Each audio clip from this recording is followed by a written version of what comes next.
hit you. And we're live. Hello, and welcome to the What the Book Club podcast, where today we are reviewing Hope Never Dies. I'm Helen Hynes. This is Helen Ganny. We have Liz, who has rats somewhere. Somewhere. And we have Paul. Hello. What's everyone drinking this evening? We haven't done this for a while. True. And I feel like no one's drinking anything except me. Hey, I've got a little snifter of, I don't actually know what it's, I think it's bourbon, yeah, old Kentucky bourbon, which we found at Liz's parents' house. They just had a massive stash of alcohol somewhere, and we just took most of it. But that's the end of the story. That's all. Willing. Liz, what's in your glass? Shit little value Mexican lime and something elderflower fizz. 'Cause I'm pregnant and can't drink nice things. Nice. Surprise! If anyone watching, No one watches this. Nobody cares. Helen, do you have a beverage this evening? I have tap water. Lovely. I know, it's really sad, but I looked at my alcohol and I was like, I've been going through some stuff with lockdown recently. I don't need to add alcohol into that mix. Surely you do need to add alcohol. Unless you want to see me cry on camera, then yeah. Well, I think as we've established, we very much do. Like, I had to buy jam this weekend, and I nearly cried in Morrison's because the last time I bought a lot of jam, I was in France. That was good jam. Damn good jam. But I nearly cried in Morrison's in the jam aisle. So that's where I am in my life right now. The pregnant one that cries at everything. We've all been there, Helen. I cried this morning at my cat pooing on the carpet. I became irrationally convinced that he was very ill, which I don't think is the case, and then tried to hug him while weeping in front of my work laptop at 9:45 in the morning. And I have not made the sensible decision that you've made, and I, in fact, have some red wine. But, we've all got to get through this season how we can. And one thing that I find always helps is reading terrible or pretty good, I think, this week books. Yeah. great seg there. I know. I'm talented at the segue. Does someone want to read the bump again for Hope Never Dies? Yeah, I've got it up here. So here is the blurb for Hope Never Dies. For everyone nostalgic for the Obama-Biden administration, Hope Never Dies recast the president and vice president as amateur sleuths in a quirky mystery adventure. He is an honest man in a city of thieves. He has no patience for guff, foolishness, or malarkey. He is United States Vice President Joe Biden. And when his favorite railroad conductor dies in a suspicious accident, leaving behind an ailing wife and a trail of clues, Amtrak Joe unwittingly finds himself in the role of private investigator.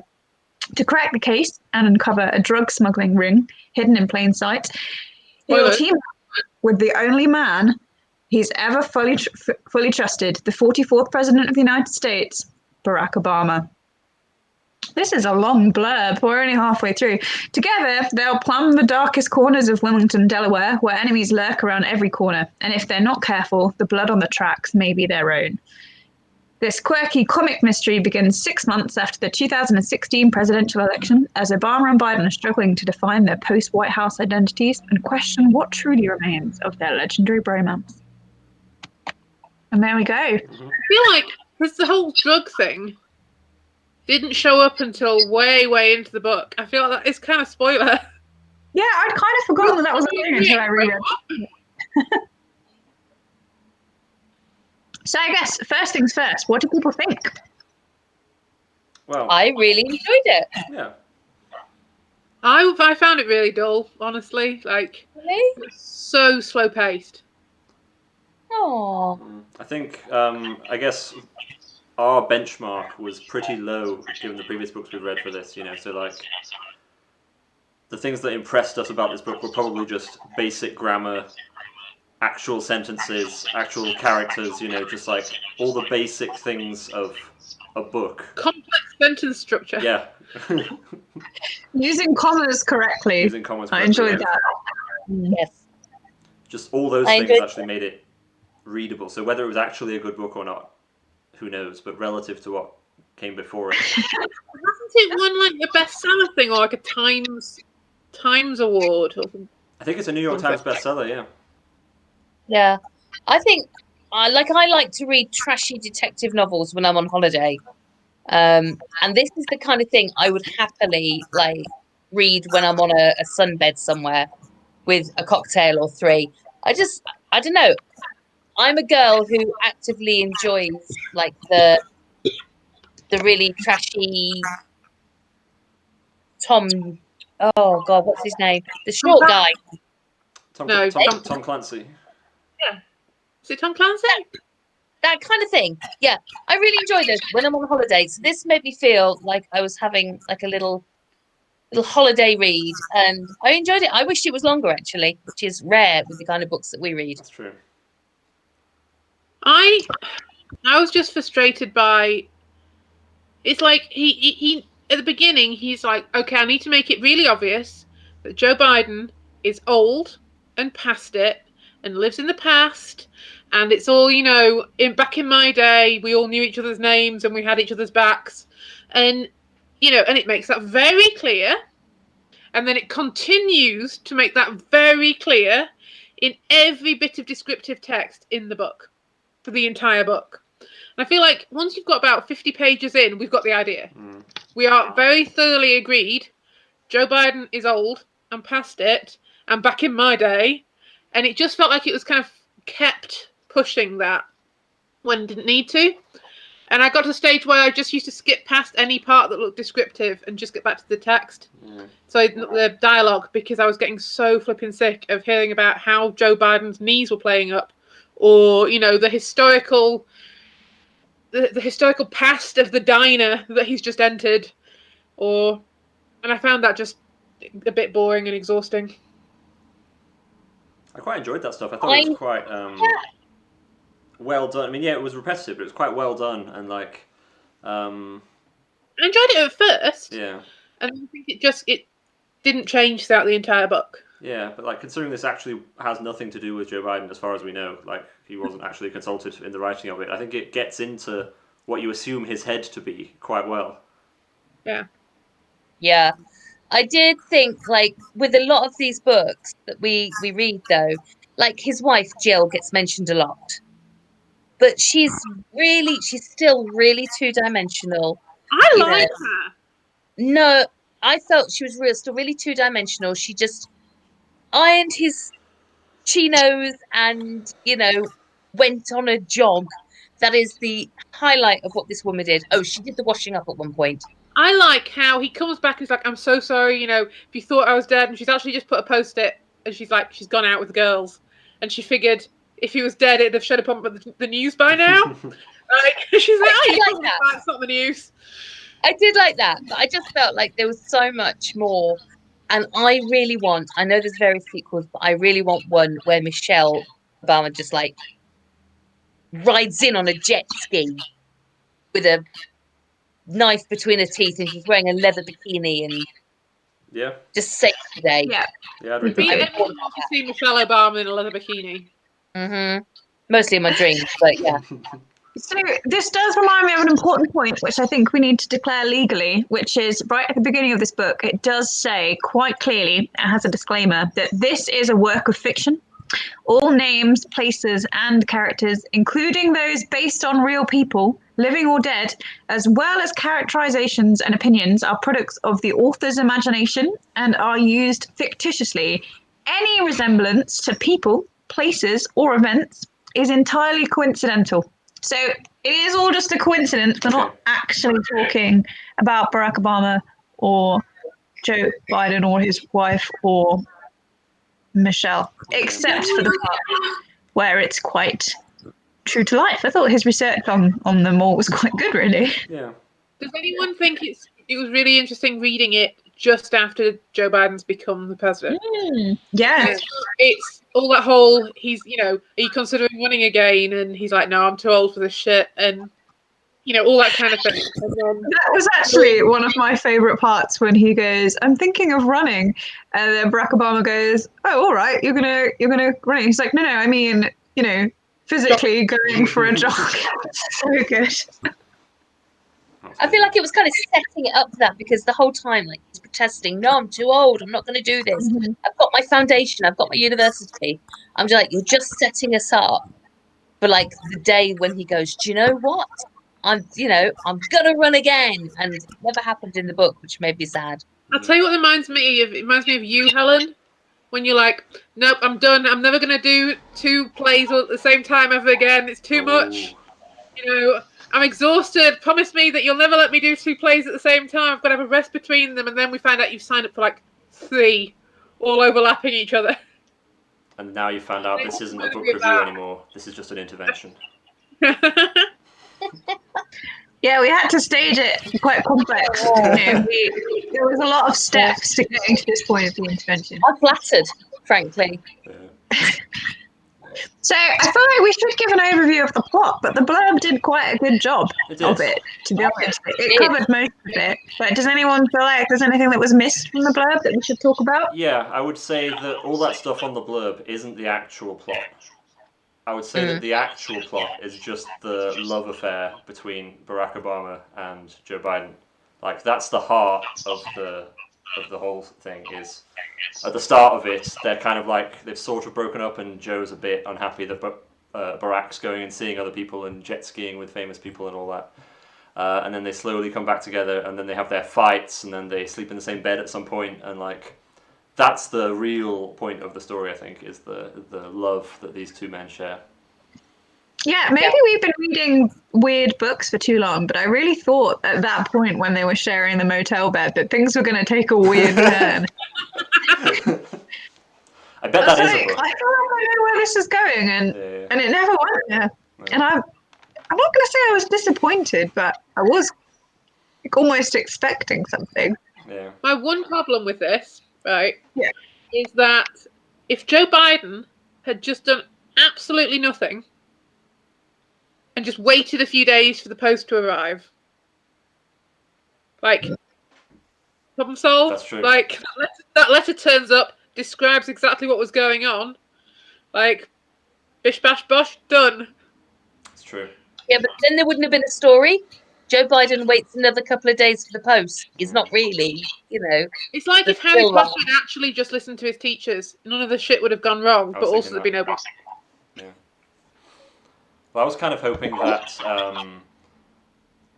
so that it's Barack and Joe kind of muddling around trying to solve this crime. I was kind of hoping that there would be no conspiracy, and that it was actually just 2 old men kind of fumbling around, making a mess of things, and at the end of it, they solve nothing, they achieve nothing, and they just go home. I kind of thought that would have been quite a funny twist. I think that would have been great, actually, especially if they still managed to like heal their friendship at the end, and then did nothing else. That would have been good. I'd have liked that. But spoiler, they did in fact stumble across a real crime, which it does say on the back of the book. So it's not really surprising. Definitely. I feel like there are some characters that like didn't get fleshed out the way that I really wanted them to as well. Like Steve, the security guy.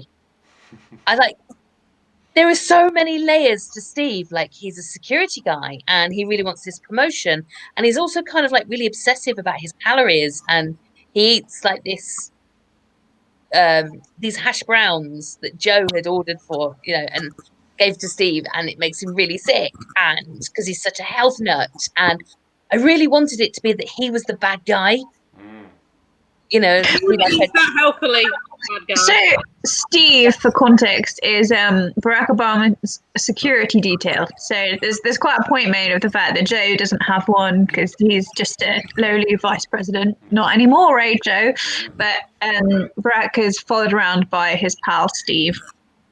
And at one point, after he's throwing up these hash browns quite enthusiastically onto the floor, they ditch him and go and stay at Was it a hotel? I can't really remember where they ended Yeah, up. really seedy motel.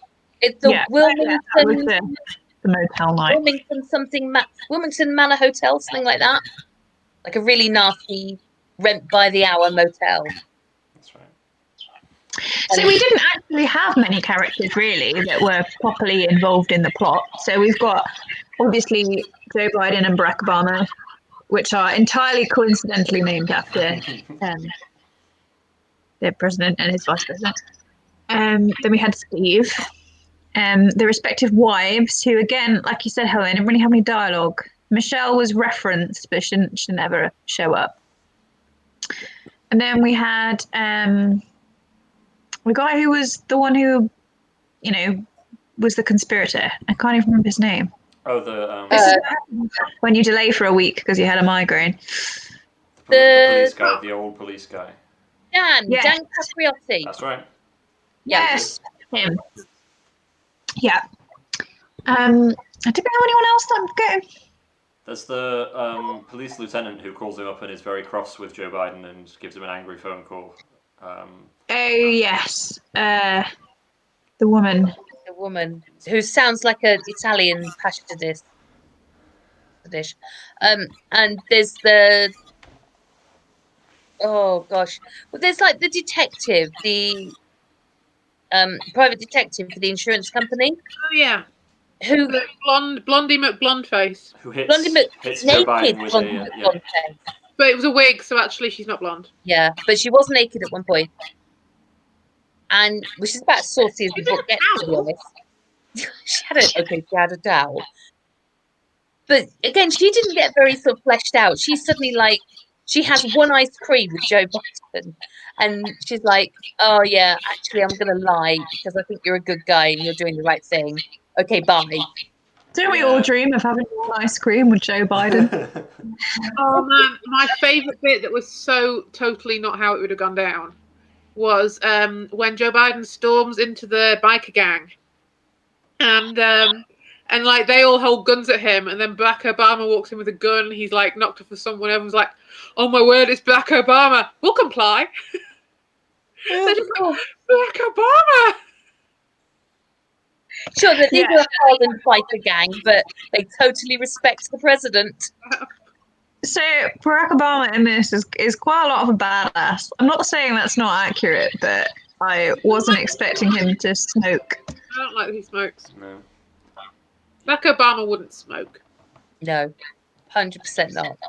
He does take the time to explain climate change to a woman at the gas station. It's like drawing diagrams on a napkin or something while Joe's buying barbecue sauce. So that was highlight. To be fair though, with the smoking, he did say that it had been his first cigarette for like 20 years or something. They did give a bit of an explanation of that he was nervous about seeing Joe. They didn't know how to be friends. I really enjoyed that part, actually. I thought it was very sweet commentary on masculine friendships and how they're difficult in a world that doesn't celebrate them. And I thought it was a good moment for the bromance. Yeah. Enjoyed that bit. Where do you find your masculine friendships, Paul? Well, that's a very complex question. We have some comments. Really? We have one comment from my mum. It simply says, does Michelle appear at all? And we have already answered that. Michelle does not appear. She's given a code name at one point. What's her code name? It was something quite badass. Renaissance. Yeah.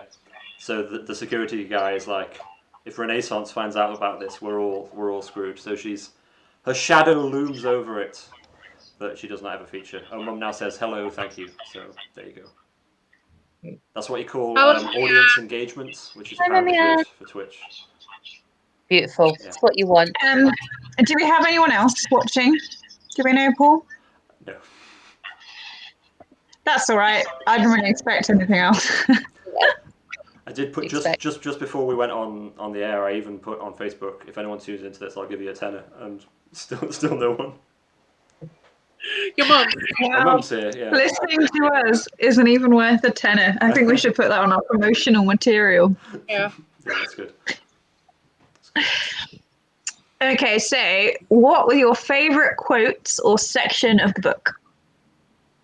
So I think I've already sort of said mine, but I really love it when Joe Biden bursts into the motorcycle gang and they're all ready to shoot him full of holes. And then Barack just comes in and they're like, Mr. President! He's like, I'm looking for this person. And they just all point him out and he just drags him out.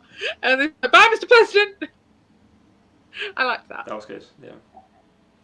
I think my favourite bit was, so I think about a third of the way in when Barack and Joe have just decided they're actually going to team up and solve this thing, and they're going out to their car and they're about to do some awesome stuff, and then everything just stops and they have this big long discussion about what they should be wearing, and because Barack doesn't want to wear these sunglasses that look stupid or this cap that doesn't suit him, so they have this big long discussion about that, and then they have a big argument about whose car to take. And it's just a very cute little, again, just a cute little kind of bromancy moment that completely derails the plot for a good while, and it made me laugh. Yeah, I don't have a favorite bit. I kind of like enjoyed the whole thing, but there's a couple of quotes like that just are so dark. You know, you're reading just a nice trashy detective novel, and then suddenly there's dark bits. So there's a bit where they're at the funeral of the wife of the person whose death they're investigating, basically, because she also died. And it's quite a big paragraph, but we should go say goodbye, Jill said, tugging at my sleeve. Darlene's service had ended. Most of the crowd had already paid their respects, but we were still seated, waiting. For what, I didn't know. I was the first one to leave at parties, but the last one to leave at funerals. Saying goodbye to the living was hard enough. Saying goodbye to the dead was an impossible task. Why not hold funerals when people are still alive, I said. What's the sense of getting all your friends and family together and not being around to enjoy it? Rotten, I tell you. We do have funerals for the living, Jill said. They're called birthday parties. What? That is... There's this nice woman that, you know, I imagine her. I don't know what Jill Biden looks like. She wasn't fleshed out. Well, yeah, but then you get this, like, in my head, she has, for context, Carol Ball. Yes. She's like Carol Ball, always smells slightly of lavender, impossibly glamorous, possibly with a slightly shady past. And then boom. That. Mate, that's the first lady you're talking about now. That Carol is someone that three of us have worked with in the past. Right. For your context, Paul, and I guess for those at home. Yeah. And maybe we'll convince her to watch this now that she's been mentioned. Carol reminds me of, like, if a Bond girl retired and became a Christian. Like, clearly. Just fabulous. Just so fabulous. She is more put together than I could be if I had a month's warning. I aspire to be this woman. Do have a bit of a crush, but, you know, that's something else. Yeah. But there you go. That's what I imagine Jill Biden to be like, but no. I'm going to Google what Jill Biden looks like now. I mean, we watched the inauguration and I already can't remember what she looks like. No. No. Jill Biden is more blonde than Carol. So she looks like Carol if she had slightly longer dyed blonde hair. But not like dyed blonde, bleach blonde, just I'd be grey if I didn't dye my hair blonde. Yeah. Okay. There you go. Good context for the thousands who are listening. Yep. Who all clearly know who Carol Ball is to go off of. Yep. Clearly.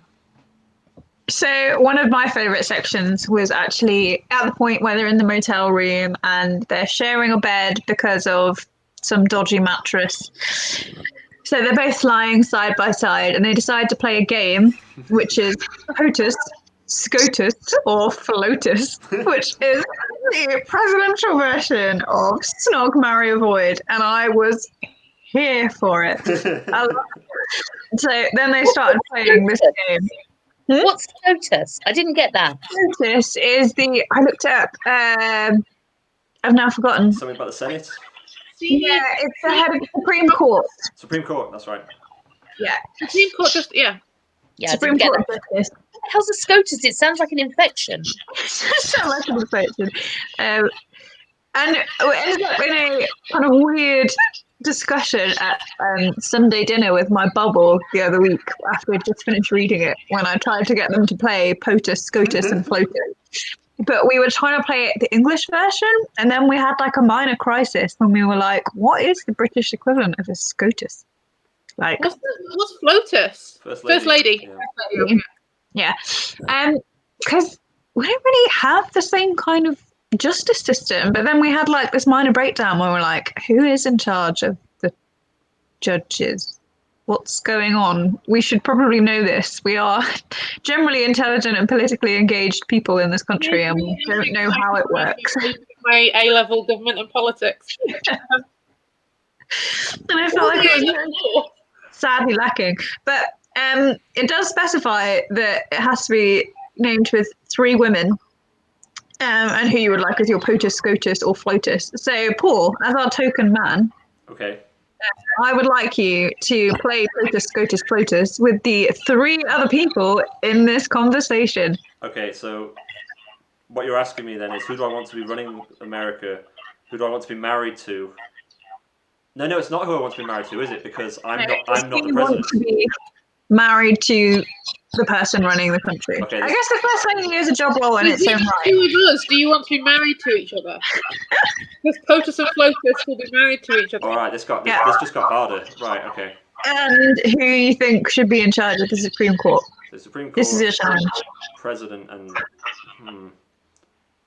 I do often think that Liz and Helen Ganny would make a great couple. So let's go. Power couple. Let's go Helen Ganny as POTUS and Liz as FLOTUS, which leaves you, Helen Howlands, as SCOTUS, which I'm sure you'd do. I'm sure you'd be great at that. Thank you. I'm POTUS. What? Actually, no, I couldn't hack being POTUS. I'd get too stressed. Yeah, I don't want that. I don't want that life for you. But being Helen Ganny's wife, I think you'd be happy. I can imagine Helen Ganny being like the head of the Supreme Court because she wouldn't take any shit. I would be firm but fair. Are you just saying that because you want to marry me, Liz?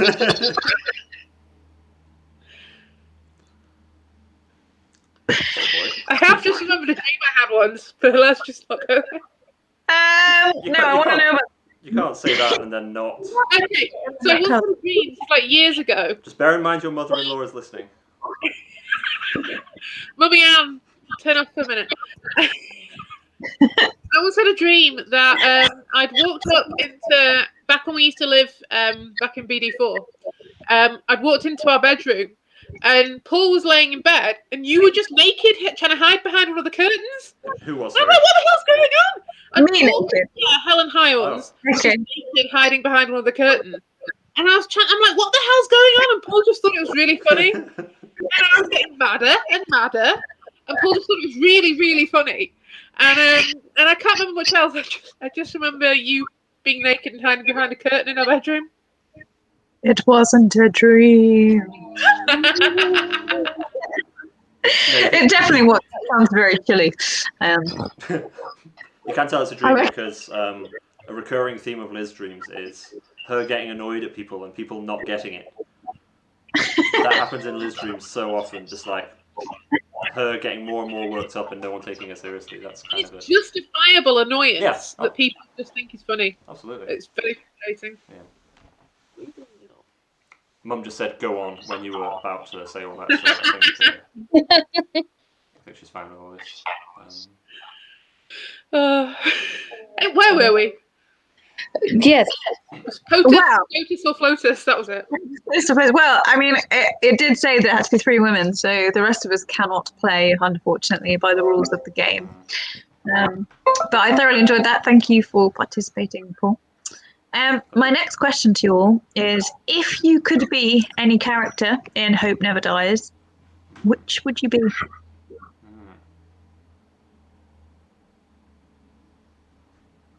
I mean, I'm gonna it would like to be Barack Obama, honestly. Like, Yeah, Barack Obama. He's got the good car. He's tall. or you could be Michelle Obama, and then you get to be married to Barack Obama. True. And then I could just rock up on the jet ski in the leather bikini. That would do. Yeah. I Must think admit, I'd I quite wouldn't like mind to being be. a celeb. Who's it? The mayor of Wilmington, the guy who shines shoes at the Oh, because like he the knows husband. like He was everything that's great. going on. Yeah, he knows everything that's going on, and he's kind of like I don't know. He just seemed really chilled. Yeah. Yeah, I like him. Just trying to remember who else is in it now. There's the biker gang. Where is the Although bike? Yeah. I do think I would quite like to be, that badass girl who investigates insurance fraud. Then it goes into a bit of backstory where she, like at 14, started solving all these unexpected crimes, and then, and is just absolute. Turns out it's an absolute badass. Be quite Yeah. cool being her. That was so weird, actually, wasn't it? Because she gets all that backstory and then literally just leaves and then is never brought up again, and it was so confusing. Actually, I wonder if she was kind of being set up for the sequel. Is she going to turn up in the next one as part of their investigating crew or something? Because it was really random.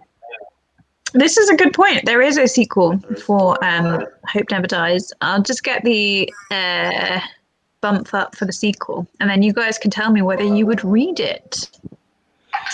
So, Hope Rides Again, an Obama-Biden mystery 2.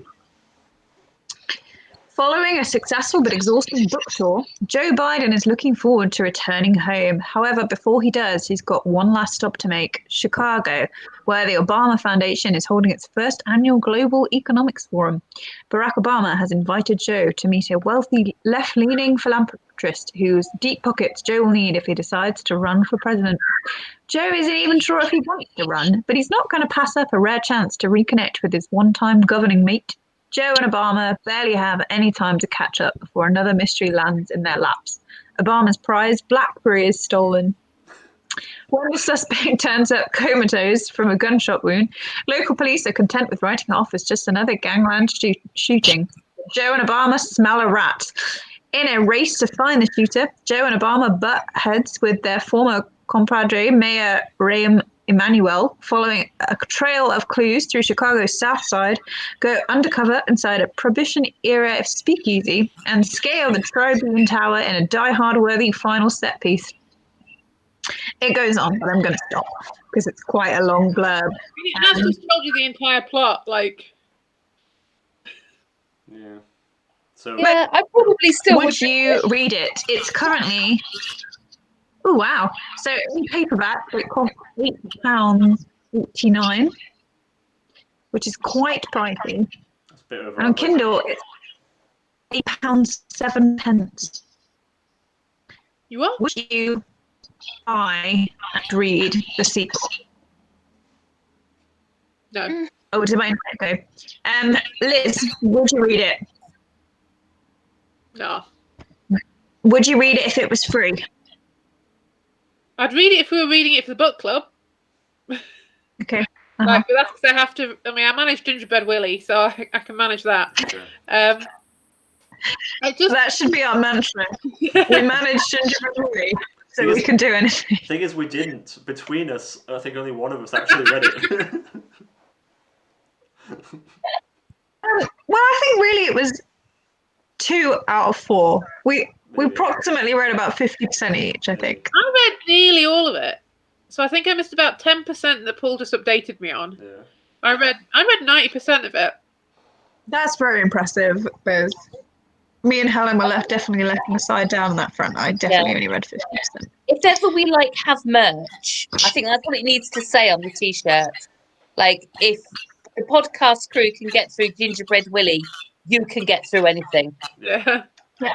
We can survive Love Gingerbread Willie. is You nothing can in comparison to Yeah. Gingerbread Willie. Paul, would you read the sequel? Yes, I think I would.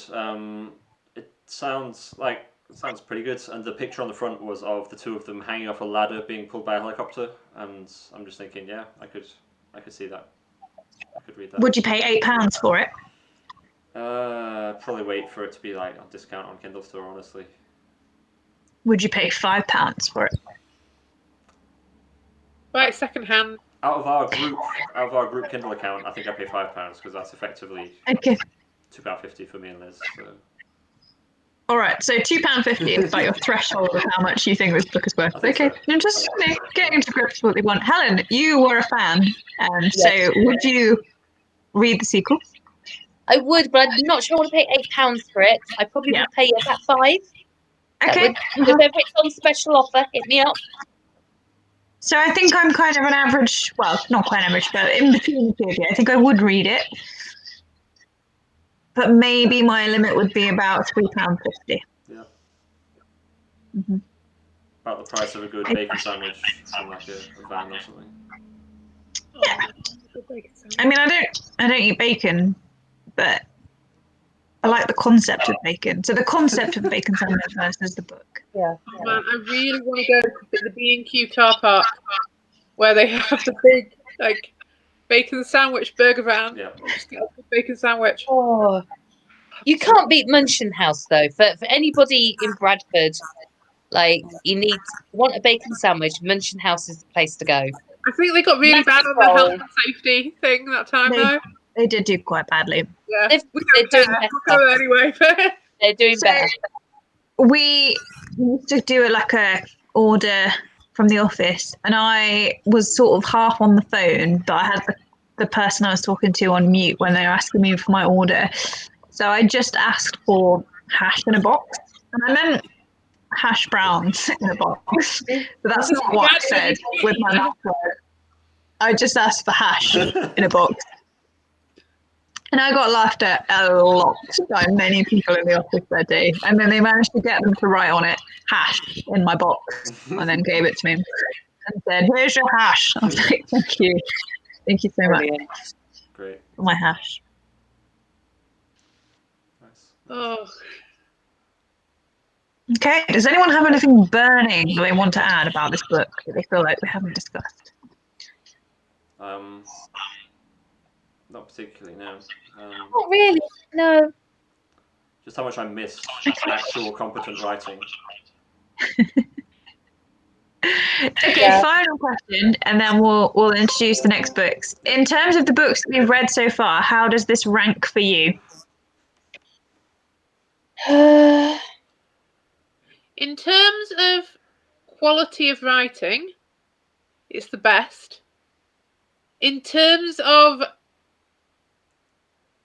interestingness and excitingness, I'd say it's second down from Gingerbread Willie. Because I mean, we've read some crap, but you've got to admit that it's interesting, weird crap. So you're saying by that you think this was more boring than Sausagey Santa? I would say it's more boring than Sausagey Santa, yeah. Okay. A lot better written, less disturbing, Yeah. but more Okay. boring. All right. Over to you, Paul. I would say, I think the fact that in terms of literary merit it's the best is kind of, you can't really dispute that. In terms of enjoyment, I would put it below The Very Ineffective Haunted House as the second best book we've read. So I think I'm with you here. Yeah. In the Very Ineffective Haunted House, I laughed so hard that I snorted, choked, etc., which is not something that I do very often. So I have to give that the top place. But yes, I agree that literary wise, it was much better. What about you, Helen? For me, it is the top. I really loved Ineffective Haunted House because of the range and the ridiculousness, and it was just funny. But for me, this was like an actual book. It had plot and almost fully formed characters and grammar that didn't want to make me pluck my eyeballs out. Yeah. And I know I missed the review for Sausagey Santa because I wasn't well. But Sausagey Santa's disappeared into the ether of the internet. Yeah. It's our lost episode. It will forever be a benchmark that no one understands. Yeah. I mean, for me, that was trippy and weird, but it was also boring. That was the most boring book I've ever read in my life, despite how they tried so hard to make it weird. Yeah. They're not trying to make it weird. They're trying to entertain, and I just guess this is my favourite so far. Did you think that was more boring than Gingerbread Willie? Yeah. Wow. Yeah, And you only read the half without the murders and the... Yes, I didn't Voodoo read all of gingerbread. Frosty Santa either because I was just like, oh gosh, so this kid has got wings made of chainsaws and oh, they go purple when they've had sex and oh, look, it's not just a penis, but it's a rotating holographic penis. Yeah. Is that in there? Oh yeah, that's all in there. Yeah. Is a rotating holographic penis? Well, it was the Probably, pump. I don't know. Missed that bit. It was just like it was just boring. I Well, was that's like, the thing. please give me Yeah. something I can work with here. That's the thing. Oh, Is if it's my computer's about to switch itself off. Hang on.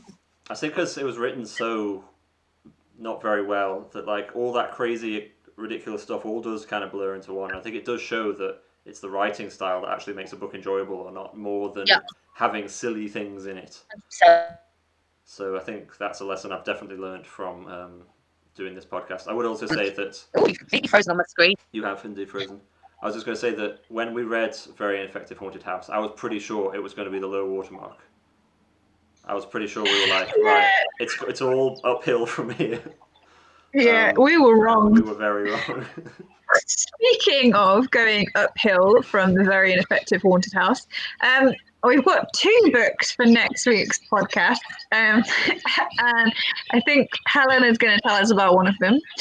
Do you want to go ahead and read us the blurb and introduce us? Yep. Okay, so this is very topical, and it is a book called Kissing the Coronavirus. Ooh. Yes.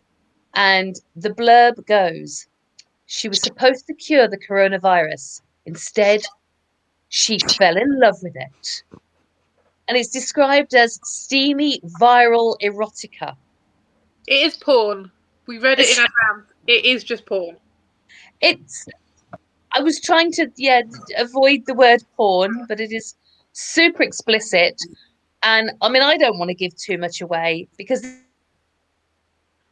Oh no, Helen's frozen. this is a very short book, but it's in a few short pages. Oh, I froze it. No. I was just going to say, it's a very short book, but it manages to plumb the depth very quickly. So, yeah, join us for Kissing the Coronavirus. Helen, have you got the second one? Or was it Liz? I've got second. Liz So has got because it turns out that Kissing the Coronavirus is like 15 pages long, we decided to, just go with the theme of really dodgy sounding erotica. And the second book that we'll be reviewing is called Pounded by the Pound, Turned Gay by the Socio-Economic Implications of Britain Leaving the European Union. I'm so excited. up with this stuff. So the bump on this says, when Alex learns that Britain has decided to leave the European Union, he's shocked by just how normal everything seems. But the calm doesn't last, as Alex is suddenly accosted by a giant living coin from the not-so-distant future. In this horrific future where Britain has left the EU, 4-storey buses lie strewn about the streets of London after a failed plan to cut costs. The Queen's Guard have been replaced by flying reptiles with machine guns, and the River Thames runs red with molten lava. Now Alex and his handsome sentient pound must travel back to the past and sway the vote for European solidarity by proving that all you need is love. This erotic tale is 4,200 words of sizzling human on monetary action, including a list of sexual acts that I will not list because my mother-in-law is listening. If that's not enough, it's written by Chuck Tingle. Honestly, don't really understand how you can fit all of that into 4,200 words. But how is being 4,200 words long like something to be like to put in your description? Nobody says, "Oh, Pride and Prejudice." It's 250,000 words of repressed. I think every shopping list's longer than 4,500 words. He sounds like he's proud, doesn't he? He's like, I made it to 4,000 words.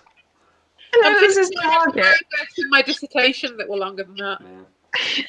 Hey, look at me! Or they were just running out of stuff to say. Hey, Anyway. listen, we're only going to pay you for 4,200 words. That's all you got. Yeah. I mean, I know from experience of university that I can trash that out in an afternoon. Oh yeah, for sure. They've really I worked am out how to wrong, make though. money out of writing very, very little. They're like cost per pound. I mean, not that kind of pound like they were talking about in the book title, but word per pound in the sterling sense. And it's got to be pretty high. You got to admire the entrepreneurial spirit. To be honest, while I'm finishing off my maternity leave, I should just start writing really obscure erotica. Oh, Clearly, definitely. Yeah. And I then think it is a money spinner. Again, no pun intended about pounding the pound. I mean, yeah. It's going to be an interesting read, that's for sure. It's going to be an interesting week. So join us next week. Well, or the Monday after. Join us next time we do a podcast about getting the coronavirus and pounding the pound. It's going to be interesting. No, you're not pounding the pound. You're being pounded by the pound. I'm so sorry for being inaccurate. Pounded by the pound. Is the title turned gay by? Yeah, because obviously, you can Is be. he actually having sexual relations with a piece of like money? Currency. Because I I don't guess know we'll whether find that out. can be male or female. Giant living coin. Giant living coin. Well, the coin has the Queen's face on it. So surely it's female. It's got the Queen's face on it. But it, Not on the front cover of the book. It doesn't have the Queen's face on it. Okay. And isn't the subtitle like turned gay by something? The protagonist could be female, in which case they could still be Yeah, turned gay. True. guess so. Being Are we pounded saying by a coin. that the monarch may not be straight? You heard it here first, folks. I did On that. That's how we bombshell. get sued, Helen. Yeah. not suggest that our monarch is gay. That was not me. Emma, hi. But My anyway, listening, that wasn't me. Well, I think that's it from us, unless you've got any more comments from our viewer. Mum Singular. says, thank you for a good laugh. Bye. That was absolutely our pleasure, Paul's mum. And we'll see you next time. Bye. Bye.